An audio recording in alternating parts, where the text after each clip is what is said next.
a new episode of Finn's Talk. Today, I'm your host, Bobby Melendez, joined by Fish Tank Hank and special guest, Evan Posner of Finn's Bandwagon. So, does somebody have gas? Does somebody have gas early this morning? What is that noise? Somebody ate some tacos? No? Okay. That was you. That'd be you. I heard something going on.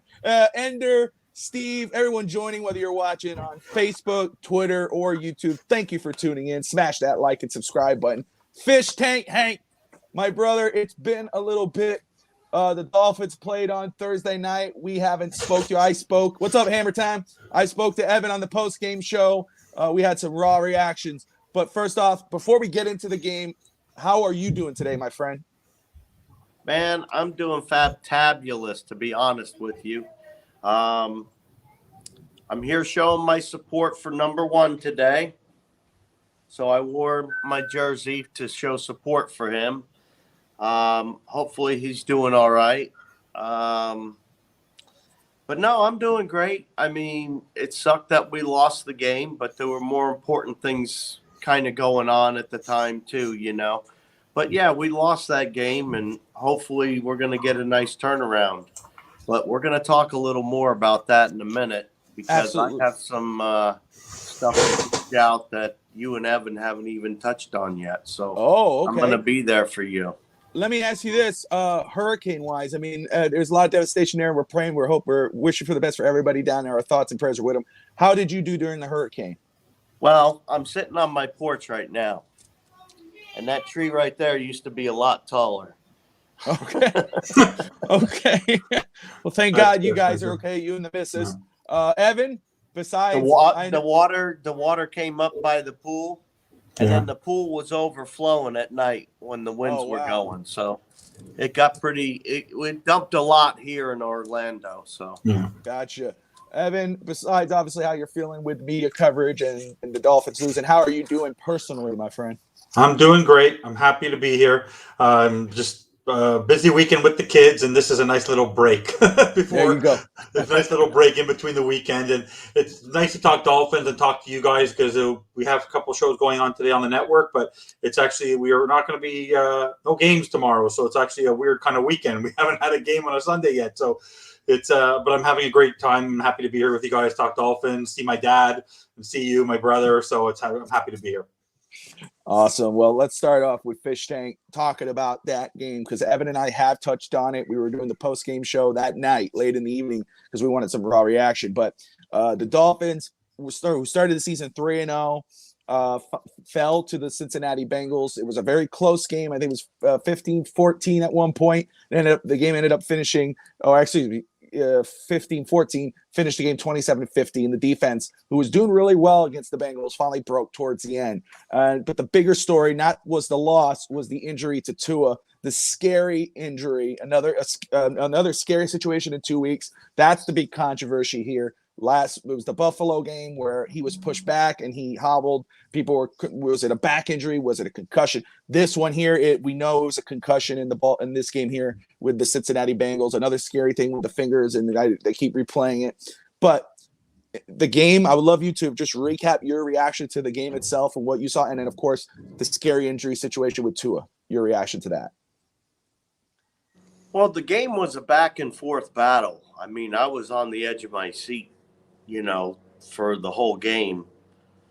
I thought we were going to come back and actually win. And then when I saw the injury to Tua, and I remember 3 or 4 days prior to that, Tua had gotten hurt and Bridgewater came in, and I didn't like the results.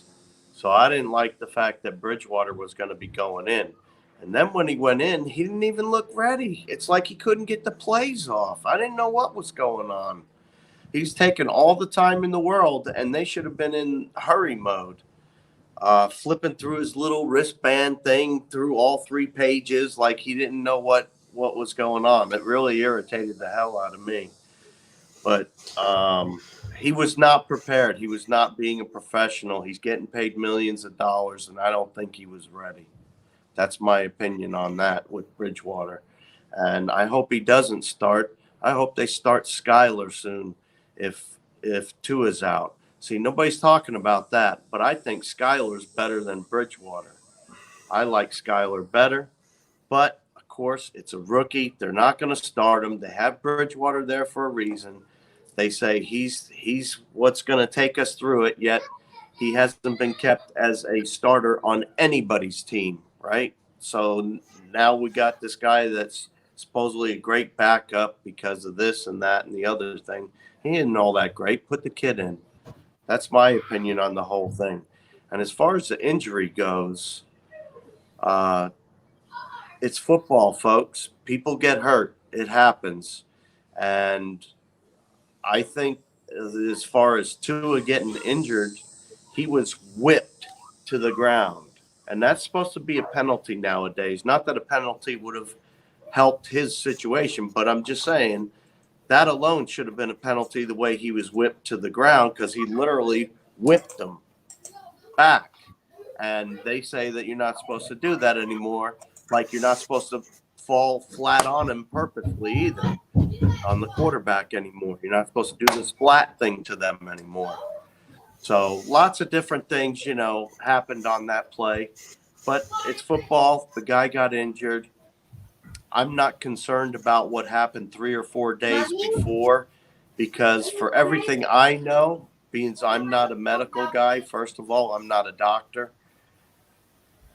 But as far as the rest of it goes, he looked like he had been hurt and he was wobbling around. He went and was gone, and then they said it's his back. I said, okay, that's totally understandable. I've injured my back where my legs have wobbled and went out from under me. So I understand the fact that he was wobbly if it was his back. But I'm telling you, I've never seen anything like that before, where everybody's jumping sides or whatever and, pointing fingers. So supposedly he was cleared. So I have to go by what I know. And what I know is he was cleared. He was ready to play. They put him back out there. He looked fine. He didn't have any problems. Then he got power whipped by a 340-pound guy and slammed on the back of his neck and head during a play. And you see his fingers lock up and everything else. It was an injury. Now, did that have something to do with the previous injury? Well, I'm not a neurological doctor, and I didn't say he was okay to go on the field to begin with. So there's a lot going on, but that was a pretty serious hit, and like I said, there wasn't even a flag. I don't understand that. I really didn't understand it, because if that was Tom Brady, there would have been 20 flags thrown. So that kind of, the whole thing overall, I don't like it. And that's where I'm at with the Tua thing. All right.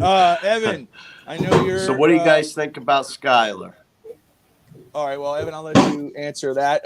We got people making comments, but I'll let Evan. What do I think of Skyler? I think Skyler is a rookie. I believe what he did in what he did in the preseason shows that they made the right pick in the 7th round, and that he's going to be a capable backup. And as Bobby knows how I expressed how I felt Teddy did play on Thursday, I don't think he was ready, even though he said he was preparing to be ready. And his first drive was not impressive.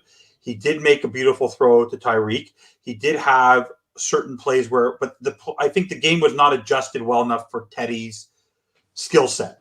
The only thing I can say on a positive note, because I'm the head of the bandwagon, is that Teddy has been successful when he's been given the ball as a backup. So when he was in New Orleans and when he was in Minnesota and when he was in Carolina, and he did well as a backup. When he's a consistent starter for an entire season, forget about it. 10 games, forget about it. But if we're looking at a 3 or 4 game snippet based on McDaniel's experience playing with game managers like a Jimmy G, I believe that they're going to adjust what they need to do over these next 3 games. If it is 3 games or if it's 2 games or whatever it needs to do to get us the wins, because we have enough skilled players and weapons that you can mask it. So even if it's we're going to see a lot of dinking and dunking, that's for sure.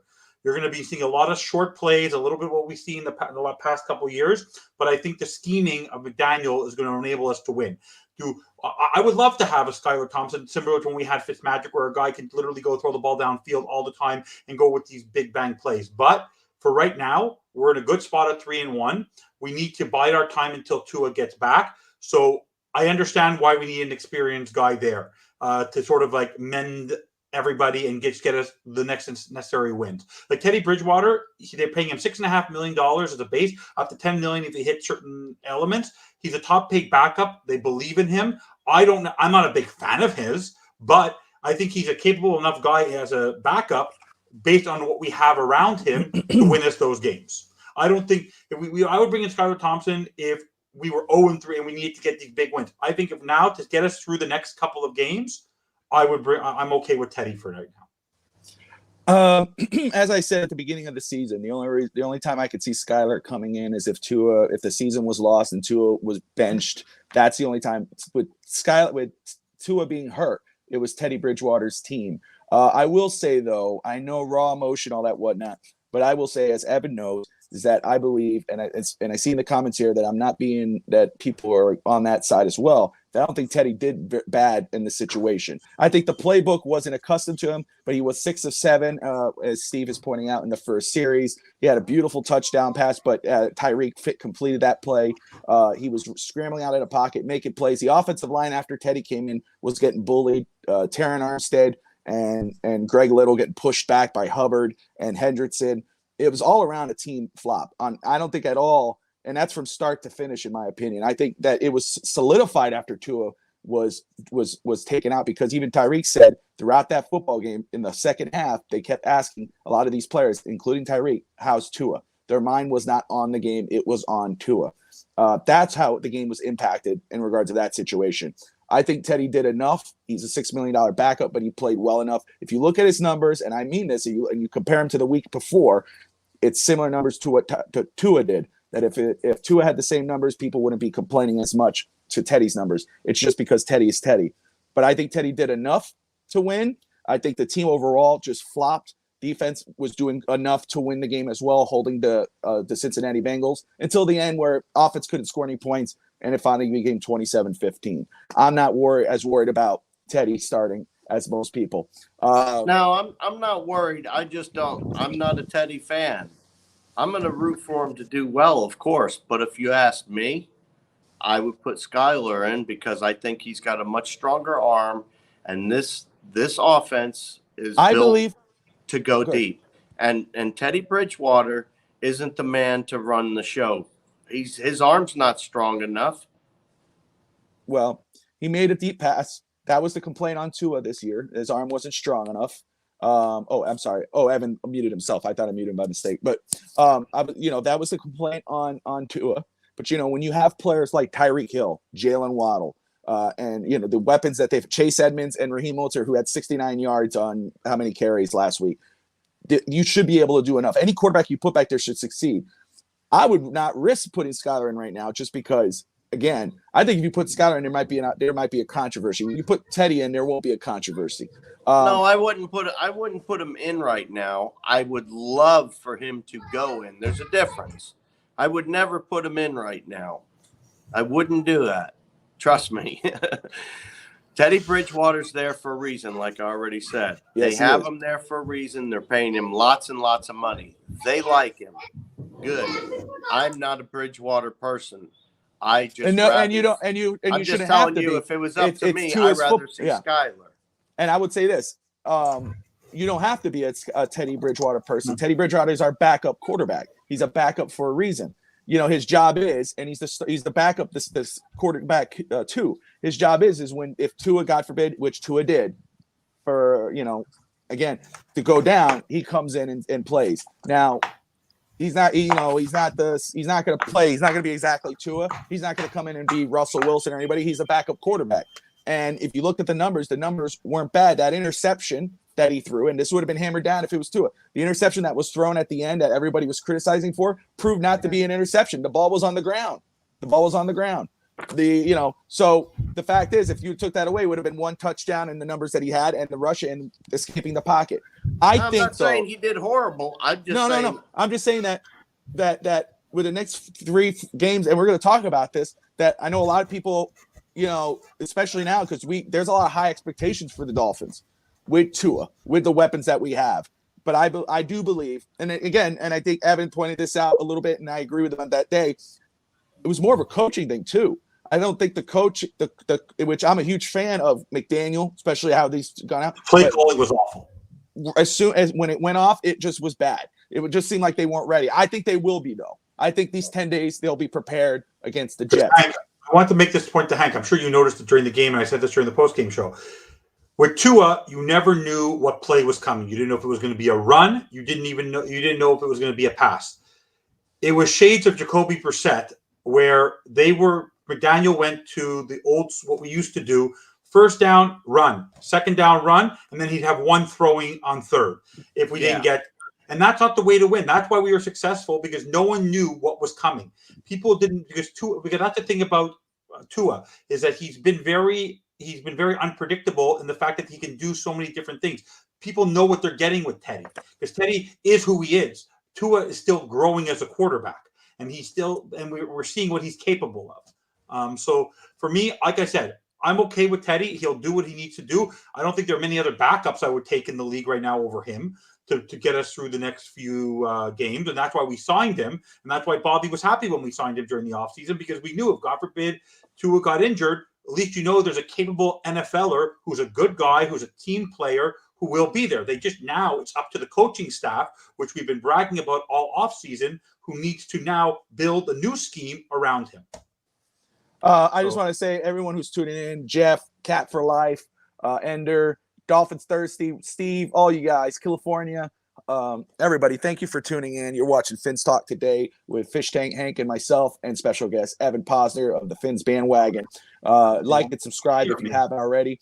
And I see the comments in here too about the Tua injury, and I've talked to a few people, and I see it here. Just when is enough? I know with the Alabama, et cetera.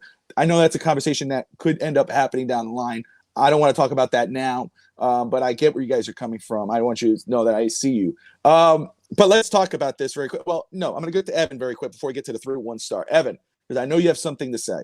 Media coverage.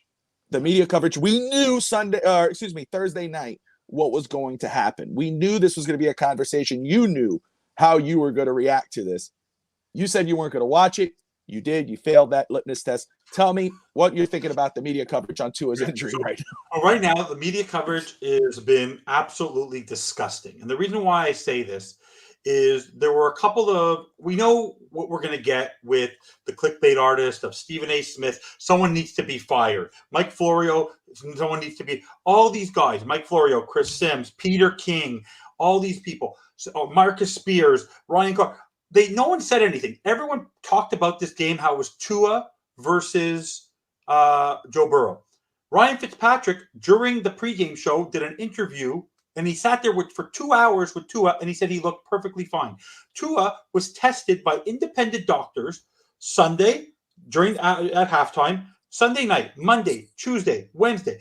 I know he has a lot to prove, and it's a show me year for him, but I don't think him, Mike McDaniel, the scrutiny the Dolphins are under, we're being treated as a pawn. No one, the team is not going to put this player's health at risk for the sake of this. None of us are doctors.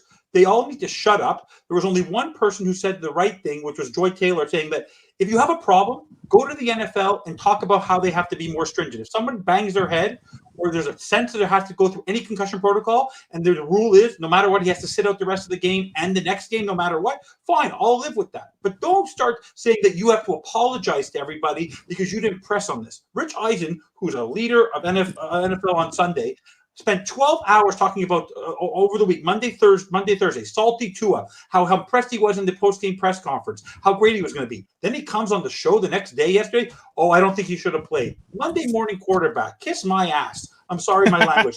Honestly, for me, no neurologist is going to lose their license and potentially be sued by Tua's family or anybody else over someone who banged his head.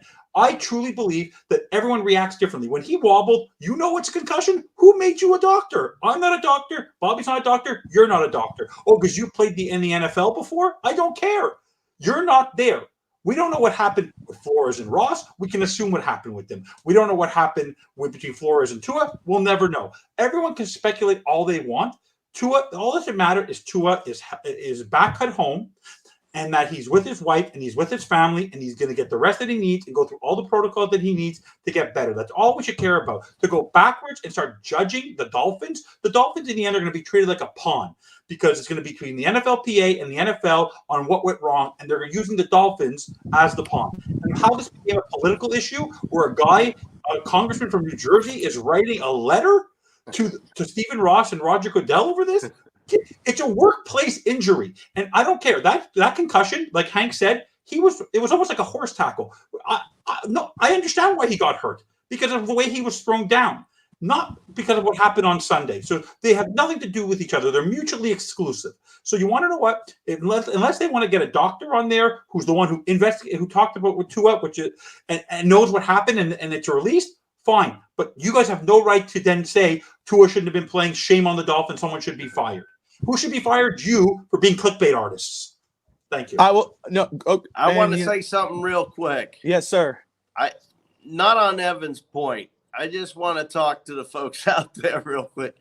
Thanks for my background. Everybody says I should be fishing right now.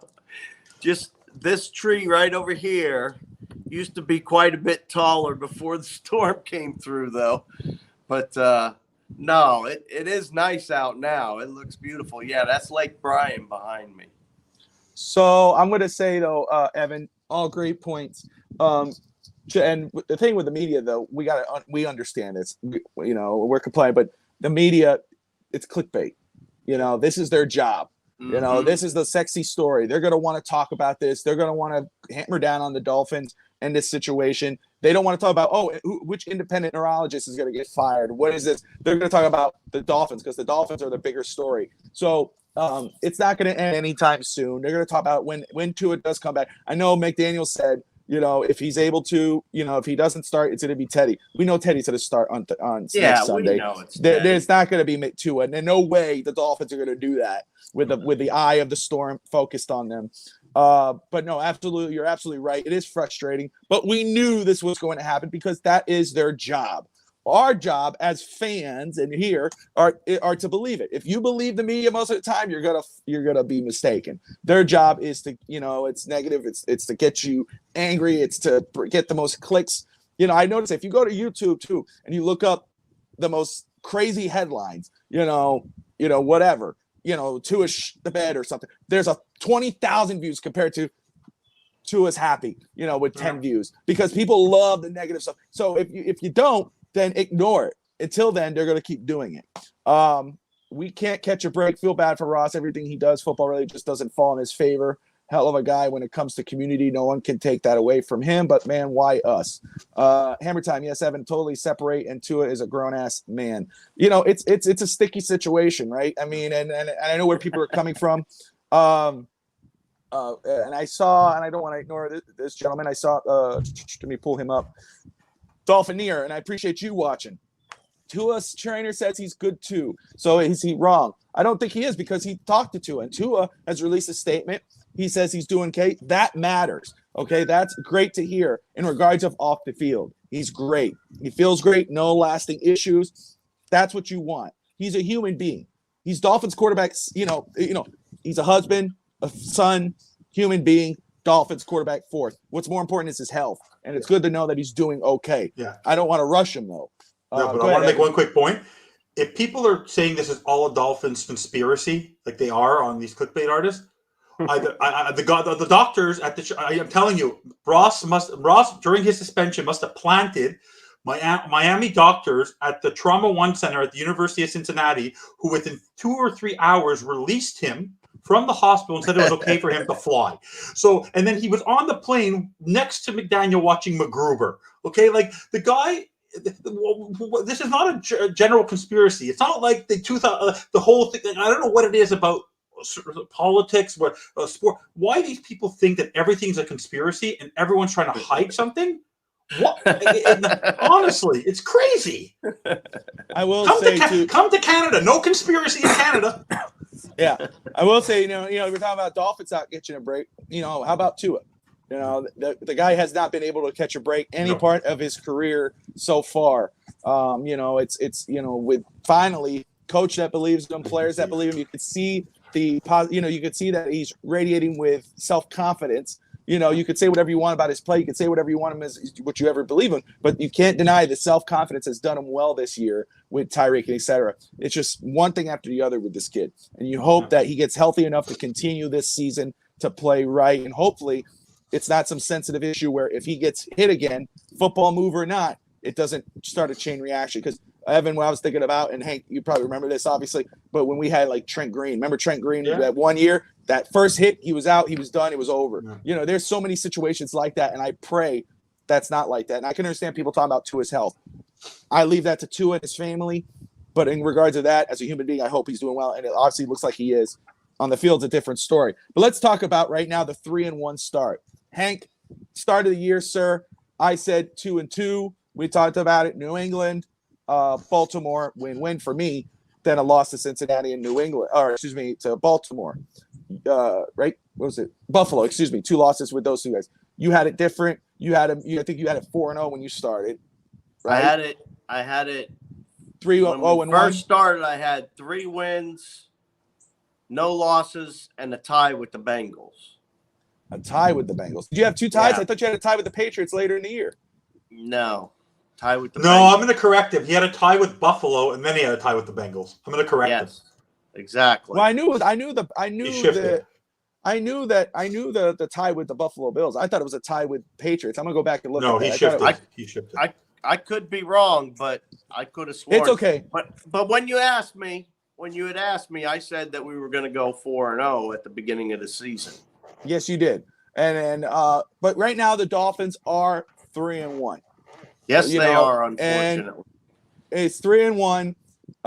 Which it's unfortunately, but it is good. It's a good start. They're 2-0 in the division. They beat the Buffalo Bills. They beat that demon. They took it off their shoulder. That's not its thing anymore. They've beaten the Patriots again, and they beat Baltimore in a crazy game, which was a great comeback win, which showed Miami can compete in that type of situation. Cincinnati, again, when your heart says they were going to win that game the way they were carrying on. But if you watch that Buffalo game, you knew it was going to be a tough task because even though Cincinnati played on Sunday against the Jets, it wasn't the type of game that Miami played against Buffalo. Miami was in a fight, was in a dog fight with Buffalo. They were on the sidelines heaving. They were hurt, blah, blah, blah. You knew it was going to be a tough task. It kind of looked like that. However, I want to ask you this, and Evan, I'll follow up. 3-1 start. How are you feeling about Miami right now in this situation? Wow. I always try to find the positive avenue, the silver lining, whatever you want to call it. But anytime you lose your starting quarterback, you got some problems, okay? That's the first thing. So we all get that. We all get that. However, we are 3-1. However, we do have one of the best backups in the NFL. However, we do have a defense when it's clicking works very well. It's true. However, we do have an offense that can score and make lots of points, regardless of who the quarterback is. So there's a lot of different reasons why we have a lot of positive to look forward to. And if you look at our next few games, you have the Jets, you have Vikings, and you have the Steelers. Okay? If you ask me, I think Tua will be back by the Steelers the Sunday night game. That's what I think. If he's okay, I'm saying if he's okay and he passes concussion protocol and all that, I actually think he'll be back by the Sunday night game against Pittsburgh. But I also think that Kenny Pickett might be starting that same night. Now, I said that at the beginning of the year that's when I think Kenny Pickett's going to start is that Sunday night. We're closing in, and Trubisky's not doing all that great. So guess what? The kid might be starting. So it could be an interesting turn of events come that Sunday night game. Everything could be coming down to that if we give up a couple, you know what I mean? Because then we'd be 3-3. We'd be at 500. So it could be one way or the other. It could be 5-1. We have no idea what's going to happen. So, but I think that's all great points. I really do. And the Pittsburgh game's going to be very interesting because if Tua comes back and you got Kenny Pickett, that could be a favorable matchup. It's but Pittsburgh's no joke. Their defense is still Pittsburgh's defense. Whatever. It's going to be a tough game. Vikings, Jets. Jets have started the season, even though I think they're 1-3 now. They have been strong, but that's more of a winnable game. The Vikings, I think people underrate them, but that's going to be a tough matchup. Let me see this. So if Tua is out, I've seen 1.5 games. I've seen 3 games. Evan, if Tua is out for 3 games and it's Jets, Vikings, Steelers, will it be 3-3 by the time Tua comes back in that 4th week, or do you think Miami has a chance? Or what do you mean 3-3? You mean do you think we're going to finish it up? Do you think Miami will lose those next 3 games? If not a chance. Not a chance. Okay. But even with Teddy Bridgewater, now that McDaniel has the motivation they have to play for Tua, during the game against Cincinnati, the reason why they lost and they let down is that none of us, we're all human beings. And we talked about this in the post-game show. They talked about every player was asking how Tua was during the game. They couldn't focus on the game. Like Tyreek Hill said, it was almost impossible to finish that game. Now that they have 10 days to get themselves ready for the Jets, and they're going to have and they're going to be playing for somebody because they want to do this for Tua. I wouldn't be surprised. The worst case scenario is they're going to be 2-1. My prediction is they'll be 3-0 because I believe that they're going to rally around this team because I think that McDaniel is going to go back to the well, figure out how he did what he did with Jimmy G, and he's going to do this with this team. And I think that Tyreek Hill, Jalen Waddle was a shell of himself in the second half because he was heartbroken. He was bawling at the end of the game. The team was not the team. And they've yet to play their best football yet. Now they have someone to play for, and they have 10 days to plan for it. My prediction is they'll likely be at the time 5-2. My guess is, however, I would not be surprised if they're 6-1.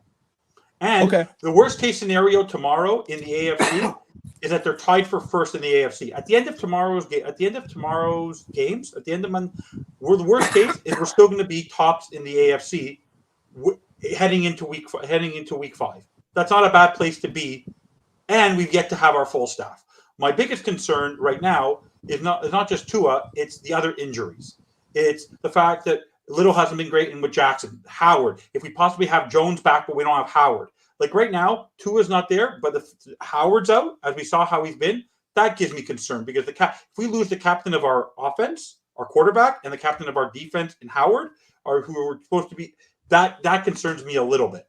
But I believe that if we get Jones back and we have to sit Howard for a game, I'm still okay with that. Like, I think that I'm not worried about next week because we have so much time. If it was not one of those games where it was week to week and it happened Sunday, I'd be a little more concerned.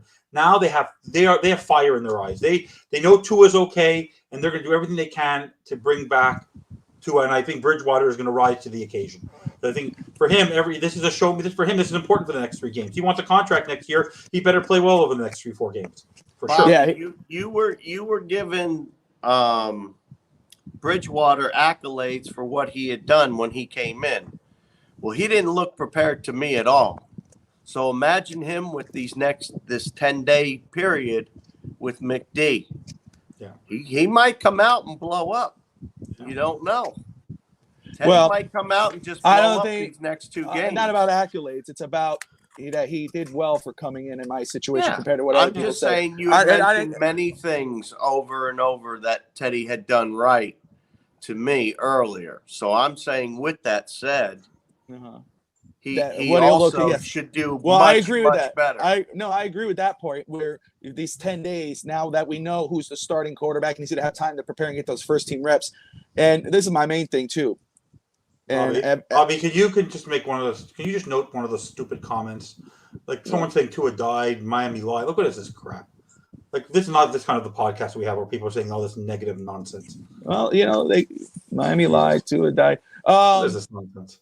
Well, appreciate everyone who's watching. Yeah. We got a lot of people tuning in. I appreciate whether you're watching on Facebook, YouTube, Twitter. We appreciate you watching. Smash that like and subscribe button. But I will say this, Evan, you can point this out. You've seen every show I do on here most of the time. Wasn't Tyreek. It wasn't Armstead. It wasn't anybody else who was signed. It wasn't even Tua. What did I say was the biggest addition, the biggest difference in this season for us? Coaching staff. The coaching staff. It's the coaching staff. It's 100% the coaching staff. I will say, that to tell you, Hank's on with every show me on Pitstock today, but he's telling you, don't listen to me. No, it's Mike McDaniel and the coaching staff. And that's why, and I do believe that, and it's okay. He's a rookie coach. It's okay to have mistakes or whatever. And that looked like what happened on the Cincinnati. Even though we knew in our brains probably said it's going to be a tough matchup, we saw that it was a little tough to kind of attest to that situation. The team was out of it, especially after the injury. Mm-hmm. But these 10 days with Teddy, and Dave brought this up on the postgame show with the situation with Jimmy and et cetera. McDaniel knows how to build an offense around a player and around players. I think you're absolutely right. They're going to rally as a team, not really around one player, but rally as a team. Maybe trying to for Tua in regards of we're going to do this, we're going to win for Tua, but really rally as a team more against one player. I think Mike McDaniel will have this team ready. I believe 5-2 is fair. I think that's a legit shot, especially against the Jets. I think between the Vikings and I think you might split it between the Vikings and the Steelers, just because those type teams, their defenses, the offenses that they have. But I absolutely believe that Mike McDaniel will have this team ready. I think he's the difference. I think that's why the team was 3-0. I think that, the energy of this football team is different. You saw that energy leave when Tua went out just because the whole team was deflated. I think that's just what happened. I think the team, even though, we know they hit whatever, I don't think, you expected that. I believe that Mike McDaniel will have this team ready. So even with Teddy, I think, and again, you knew better, you brought it up. I was happy when Miami signed Teddy because you got you had a starting caliber backup as your backup quarterback, and yeah, that one game he came in for one series after Tua hurt his back or his head, whatever people want to believe. He didn't, it was like one and done. He didn't look great with that one pass. He comes in the second week, I don't have the numbers in front of me, 180 yards, a touchdown, a pick, 11 yards rushing where he did a little turnaround, made two defenders miss him and run to the, if that was anybody else, everybody go crazy. But because he's the backup and we expect more out of the quarterback situation, we're going to hammer down. I think that Miami has a chance to go 5-2, even with Teddy, because of McDaniel and because of the veteran that Teddy is. And you're right. Teddy needs to do good because guess what? At the end of the year, when he comes back to contract, he's going to want a starting role somewhere because that's the type of player he is. He has to show out. So 5-2, I think, is absolutely fair. This is what I want to talk about. 3-1. Evan, I'm going to start with you, Hank, and then I'll get it going, and then we can go ahead and wrap this up. But your studs and duds the past 4 games. If you could give me 3 for each, perfect. If you give me 2 or 1, that's okay. Who are your studs, and then who are your duds? You want it in ranking or just no ranks? No ranks. You just 1, 2, 3. For my studs, number 1 stud. Let's not do coaching. Let's not do anything. Look at players. I'm not going to do coaching because coaching is. I want to focus on the players. The number 1 stud has to be Tua because Tua to me showed in the first 4 weeks the kind of player that he is. You talked about this all throughout the offseason, consistency. We're a quarterback away. And he was showing how he was a true captain of this team. You had to give him a chance. And if you look at his stats and just look at his stats, he was tops in the NFL in the first 3 weeks with the weapons. So I've always said, you give him the weapons, he will succeed. There's still a way for him to grow. Yeah, he's still a young quarterback. So for me, the passion he showed, the message he wrote yesterday on Twitter, he didn't ghosting. The fact that he's showing how much he cares about this team and how much he wants to be on the field and be with his teammates and be that leader, he's my number 1 stud. Tyreek Hill, as advertised. The guy has been phenomenal. He's just been look at his stats, the way he played, the catch he made on Thursday. He's just been a true leader, and everything, and the way he's built up McDaniel, the way he's built up Tua, like to have an elite player and a player like this on your team has been a breath of fresh air. And my other stud on the team, overall, you can't say anything about him as a player, is Javon Holland. The man's an all-pro. The man is truly that leader on defense. I think he's even gone beyond X at this point. He never gives up. He's just a player who's truly on the field. As a young guy, what he's been able to do as that player has been phenomenal. So that trio for me, have been the three all-stars on the field. My duds, I know you're not going to like this, but maybe it's just the way that there's three duds for me. And I'm not even going to talk about the defense. The defense has done what they needed to do as best they can. I'm actually not going to talk about Jalen Phillips' sophomore slump. I have not seen much from Ingold. Ingold, for me, the utilization of him, his blocking, the way he's been playing, I haven't been a fan yet. They need to find a way to utilize him, especially with Teddy in there. He has not been what I have expected in the first 3 weeks. Second would be Mike Gesicki. The man was supposed to be what we all expected in the red zone. Either he's not learned to block, but they have yet to. And you want to know what? On that throw, Teddy may have had a prediction there, but I put that on Gesicki just as well, because he has a lot to prove this year. It's also a show-me year for him, and he ain't showing me nothing yet. So, and then I really thought about this, and I really went to analyze this yesterday, Bobby and Hank. The biggest dud for me so far has been special teams. And I'm not talking about the way Morstead's kicking. Morstead's been great. Sanders missing an extra point, I'm not impressed with. He has not been. He's not supposed to be. He's supposed to be automatic, and he hasn't been. But also for me, the special teams. What happened in Baltimore on the kickoff? Danny Crossman, if you want to talk about coach, has been the weakest coach on the team. The amount of return yards. Sanders kicks it out, and then when they're coming back, or when Morstead punts, they're not tackling. Like the way Ingram missed that tackle, they're not doing what they need on special teams. And then the team on the other side is having excellent field position. We had that problem last year. Now you have a punter who's punting the crap out of the ball, but they can't make the tackles. Or a kickoff in the end zone, and you're not blocking correctly to be able to make those tackles. And I think a lot of the points that have been scored on us has been because of excellent field position when the team has been able to get the ball and run it out of the end zone or run back. So right now, for me, over the next few weeks, the special teams truly has to improve, because I've noticed that they've actually hurt us quite a bit during the game with the opening field position, with whether it was Burrow, whether it was Allen, whether it was Jackson, or whether it was Jones. And by the way, I want to make one key point. I just want, because I'm going to forget about it. Nothing to do with this game. One of my least favorite coaches in the world, Bill Belichick, made the greatest point yesterday when someone asked about Mac Jones and his ankle. He goes, "I'm not a doctor. Ask the freaking doctor." And also, one thing I want to make an important point. This is a lot on McDaniel. Good for him for standing up to answer all these questions. I was wondering where Greer is. Maybe someone should also be there with him when they're talking about these high-level things. But good on him. He's impressive to me because he's able to handle this, and that's a sign of a true leader as well. But overall, I just want to get those points out. I will say, I don't know about Byron Jones. I saw Dolphinier. Do you think Byron will play? He was out for 4 weeks. He should be. But yeah, I think, I don't know yet. California says he heard Byron is coming back, but don't quote him. Dolphins Thursday. I appreciate you, bro. That's Rob, Steve. They have Real Talk, Fins Talk. They might do a show earlier than Tuesday. I know they're hyped up. I gotta get back to them, but they say, Bobby, I will add this show to my site. I hope you do.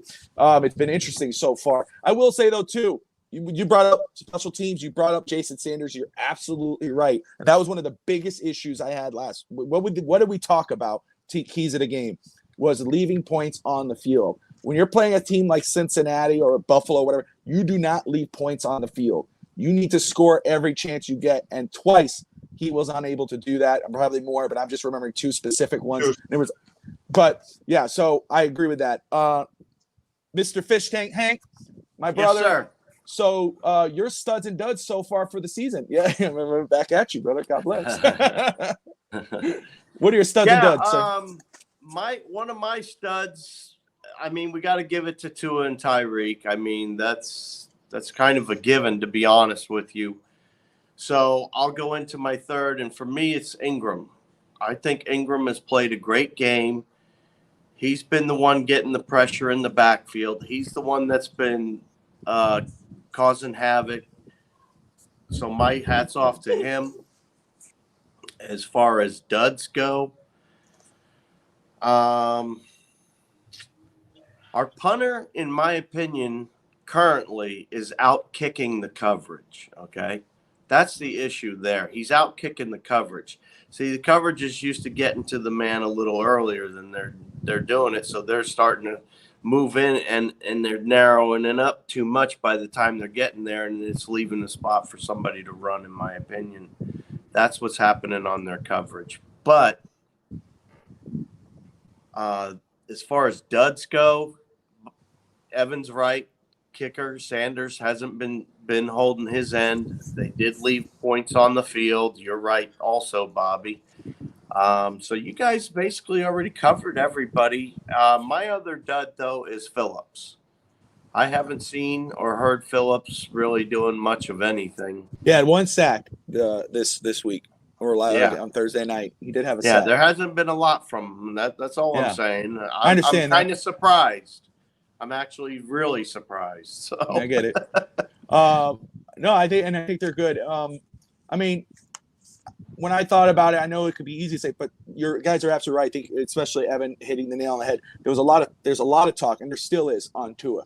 He has responded weapons wise, with Tyreek, you would say anybody should do great, but when you got people like McDaniel, Tyreek in your corner, he has responded to that, and he's in the top of the league. So yes, if you got it, you would put a stud. It makes absolutely sense. Give him that because he has responded to that. And what the good thing about him too, at least the first 3 games, he has been consistent with his numbers. Consistent with his play, not playing to lose. Winning football games, etc. Especially with that Baltimore game was a key one. So I get you guys. Great point, Evan. My studs for me is Melvin Ingram, late offseason addition, huge impact on defense. 2 fumble recoveries. He's been all over the field, bull rushing. Absolutely love him. Old school football. He is one of my studs. Kader Kohu is one of my studs for the first part of the season. Really? For an undrafted free agent rookie to come in place of Byron Jones with Needham and to perform the way he has performed in that way. I mean, that dude is a stud the first part of the season. To come in that difficult situation and to play as he had, even in Thursday night, he's one of my studs. He absolutely deserves it. And then Tyreek Hill and Jalen Waddle. The weapons they've been for Tua. Tyreek has been as advertised. I mean, even what he did with Teddy Bridgewater. I mean, he makes guys look better than numbers wise. He has done great, making big plays all over the field. Brought it up. I know you said Dan Marino, but you have also brought up Ricky Williams, Evan. We haven't had a player like that since Ricky. An elite type player, and that's what he has been. I brought it up. This is not the first time the Dolphins have brought in a star wide receiver. Of course, he's better than these 2 guys, obviously. I don't want to compare them, but what I'm trying to say is this is not the first time Miami has done this where, with Chad Henne was Brandon Marshall, with Tannehill was Mike Wallace, Tua, it's Tyreek. Those 2, even though they had good numbers, were not playing at the level of Tyreek. Tyreek is playing, as we have said, maybe the top 1-2 wide receiver in the NFL. And Jalen Waddle, too. There's drops that Jalen Waddle has had, but Jalen Waddle is playing at a whole other level. Tyreek is bringing him up. He's being that second option for Tua. I mean, he's picking up where he left off last year. So those are my studs. Duds, I'm going to have to – I didn't have him. I only had 2, but I'm going to put Ingold on there, Evan, because you had a great point. I'm going to he's my third one. I'm going to say it now just because you know how much of a fan I am of his signing. My dark horse MVP for this offense. And, it's not like, he hasn't been used like, they've targeted him. There's times where it was a deep pass, and he was open. He just dropped the ball. Tua got it right. There were times, so you could see what they want to do with him. He just has done the opportunity. So especially now with Teddy in there, he needs to step up. He needs to be a difference maker to have in that offense. So he is a dud. Hopefully that changes throughout the season because I'm a huge fan of that signing, and I think he's a great player in my opinion for the offense. Eichenberg at left guard. I thought with Armstead at the left and Williams to his right that he wasn't going to be as bad, or they were going to mask it. They haven't been able to. There was a huge missed block for the running back in one of the plays. I can't remember, but I remember seeing him and his number, and it's like, dude, this is your shot, man. This team, you got a great tackle who struggled in the second half, but still a great tackle, and a center who's exceeding expectations, who could be a stud, Connor Williams, because everybody was questioning him in his spot, but he's been stepping up. But you're still playing bust level play, So he's playing Noah level. He's playing Noah level. Yeah, he is. Oh yeah, but he's you're bad as Igbo. He's as bad as Igbo. Yeah, there you go, Steve. The guy's a bum, huh? Yeah. So I will just say, man, he's one of my duds right now. I feel for him, but still, it ain't Gesicki. That's my third dud. He was my second one, but Ingold I put at number one, but it's not ranked. But Mike Gesicki, I had him when we were doing our predictions with Fish Tank on one of the Fins Talk today. He was going to be the one with the most touchdowns because I thought he was going to take advantage of the situation with Tyreek and Jalen. And I have not seen that at all. And I don't think I don't think he's getting the blocking, whatever. I don't know if he doesn't fit the system. I don't know, but he's just not there. He's a dud for me. And I think that the more it gets closer to the trade deadline, the more I'm going to say, I think Miami should trade him before they lose him for nothing. Trade him to a team who might be able to use him right. I think he's a very talented offensive player. Maybe you want to put him at wide receiver and have fun with that, but you have him at tight end, and at tight end, he's a dud in this system. So trade him for something if you're not going to use him correctly. And that's not more than him, but he's just been a dud. And like you said, that interception that, you go back and shoulda, woulda, coulda, you look back, the ball was on the ground, but you're right. I said it was miscommunication on that part. And you said that it was on Gesicki as much as Teddy. So I agree with you on that because Gesicki wasn't paying attention. He was not turning. He was just running. You need to pay attention, look back. Your quarterback thought you were going to be here. You were over there for whatever you're doing. So I consider him a dud. So those are my studs and duds. Those are your guys' studs and duds. We were not going to preview the Jets game yet. We'll wait till next Saturday for that. But I think we agree that even with Teddy there, we're expecting a win because of the talent of this football team and the response that they're going to come together. Ooh, Fish Tank. Oh, I'm going to wait till okay. Remember that, Evan. We're going to hold next Saturday. I'm interested. I will predict it now that they are going to ball out. They're going to ball out. They honestly, they couldn't get to the quarter. They couldn't get to Burrow. If Zach Wilson's playing in that game, the guy's going to be running for his life. Hey, Steve brings up a good one. Now I'm excited about the Jets game. I want to talk about that because what Hank just did. Hank knows what he's doing. He's messing with me. But anyway, I just want to say this. Steve says trade him for a tackle or a guard. If you had to trade Gesicki, would you rather have a pick, a tackle, or a guard, or a linebacker? If you had those three choices. Lineman, I would take a pick. I'd take a pick unless you just have this outstanding lineman that somebody's foolish enough to give up for Gesicki. You got to spin the wheel of fortune, in my opinion, because I think you'll at least get a second for him. Yeah, you should. If you at least get a second for him, you should be able to get somebody on that offensive line with a second. If you don't, the problem is that as they say in sports, I would have traded him before the season started because right now, and as we all say in sports, they might see what the talent is, but right now you're not trading him from a position of strength because after the first 4 games, his value is not from the how he's performed has not been very, very good. Yeah, because he's had all offseason to adapt to this system, and he's not adapted. He has maybe 3 catches in 4 games. River Craycraft, that's the system. But we found room for River Craycraft. We found room for. What do you want me to tell you? Like we found room for Durham Smythe. I understand he's a different player, but we found room for these guys. Well, anyways, I'm just saying that he's not. I get you. For $11 million for a franchise tag, he ain't earning the money. We'll be lucky. We'll be lucky if he has 11 catches. All right, I think I'll have more 11 catches, but I get what you're saying. David, Jeff, Hammer Time, Steve, California, the Madre is there. I see you. Terry, God Soldier, Dolphineer, Dolphins Thirsty, everyone, Steve, except thank you all for tuning in. I appreciate you, whether you're watching on Twitter, YouTube, or Facebook. I appreciate you. Smash that like and subscribe button for more great Dolphins sports content for the Fins Talk Sports Network on Fins Talk Today. That's Fish Tank Hank. There he is. That right there is Evan Posner. You can catch them again on Tuesday on the Fins bandwagon. And you can catch more content. We got Digging in the Trenches later on in just about an hour and a half, I believe. We have Justin and we have Ryan. Thanks, Hammer Time. Ryan Roberts on the show. Ryan Reynolds this time, my friend. Yeah, I know. I had that. And then we got more stuff. I think later time we got Huddle Up and Wait. So thank you all for tuning in. I appreciate you. Always remember, come back and join us next week. Smash that like and subscribe button. Like, subscribe. Most importantly, fins up, everybody. We'll see you next weekend.